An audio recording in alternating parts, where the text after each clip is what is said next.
transmuting the pain that we all have for whatever reason, whether it's trauma or stress or anxiety, kind of like we talked about earlier, like facing that stuff and, becoming a better person. I feel like that's like the biggest overlying goal from all different walks of life.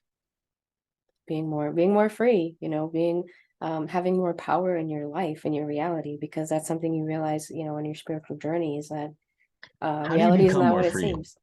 How do you become more free? Yeah, so I truly think that like our spirits, like we are born free. We have this love for freedom. That's what is like one of the highest expressions of joy. But as we often as children, as we get into the world, we get, whether it's through trauma or through programming, we get conditioned into all kinds of beliefs that maybe aren't actually for our greatest and highest good, like like we're talking about, you have to do this, you have to do that. The um school guidance counselor, like forcing you to go to school, right?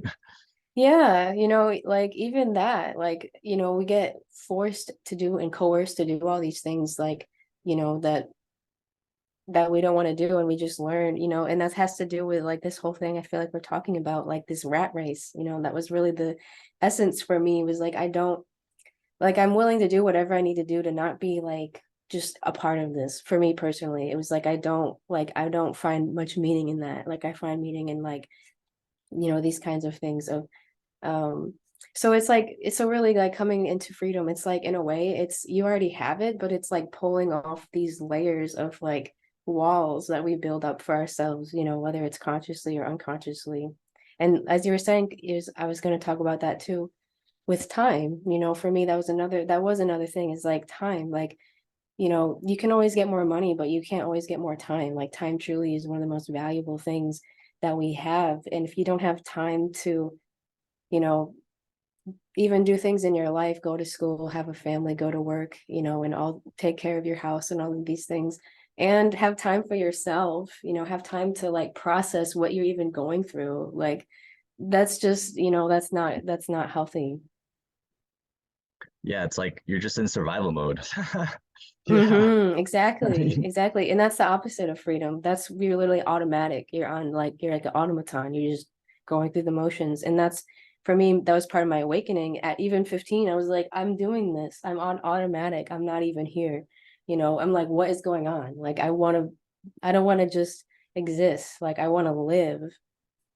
well, okay, so this sounds like exactly the same situation that a lot of our clients are in. One of our clients, another demographic is like nurses. There's a lot of nurses that like in New York State, for example, they just said years ago, they're like, all right, within the next 10 years, I think, all nurses have to have bachelor's degrees. Even if you work as a nurse now and you didn't have a bachelor degree before, you now have to like get one in the next few years in order to keep working as a nurse. So like, if you're like a nurse, you're like a single mom or whatever, you know, aside from hiring academic composition to help you get some free time, what do you tell somebody like that?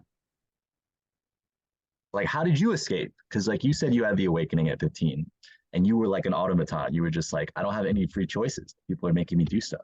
How did you escape? Mhm. How did you get, break the chains?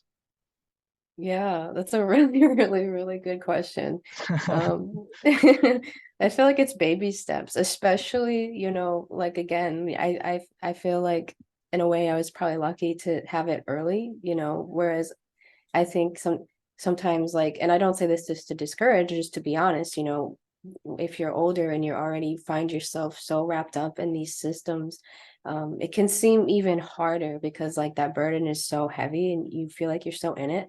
But as soon as you have this awareness, literally anything is possible. Truly anything is possible. And I would say like just start with what you can. Just start with baby steps, because it's weird. As soon as you start to open yourself up to this awareness, it's like if you have this like kind of like guidance that comes in. It's your intuition. That's really what it is. It's developing. Everybody has an intuition. It's like, starting to um like be mindful of the choices you're making. It's like, is this really going to serve me, or is this, you know and it's not, I'm not going to say it's easy, but it's worth it. It's so worth it, because you really can do it. You really, really can.